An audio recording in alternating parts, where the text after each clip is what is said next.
raya ni mesti tempat favourite korang kan? Raya. Ni Bunga Raya, Kahbi, Sri Ledang, Matahari. Kedai ubat lepas raya sakit-sakit punya. Kedai ubat. Duit tak ada. Mana ni? Ni pun kedai ubat. Mana-mana bank account, wallet dah sakit-sakit tu datang sini. Kita punya tour guide guys. This is our tour guide.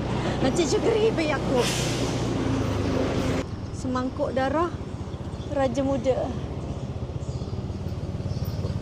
Ada kedai nasi biryani Arab style. Boleh test. Kena jalan kaki.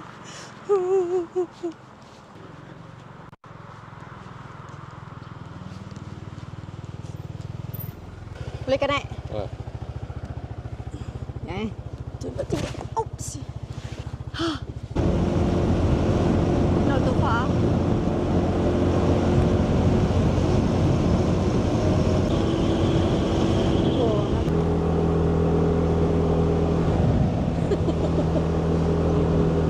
Ambil gambar.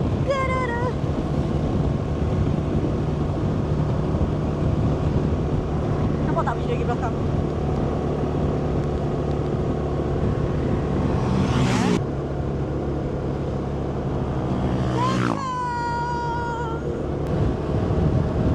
Saya tak dengar abang cakap apa sebab abang tak ada intercom.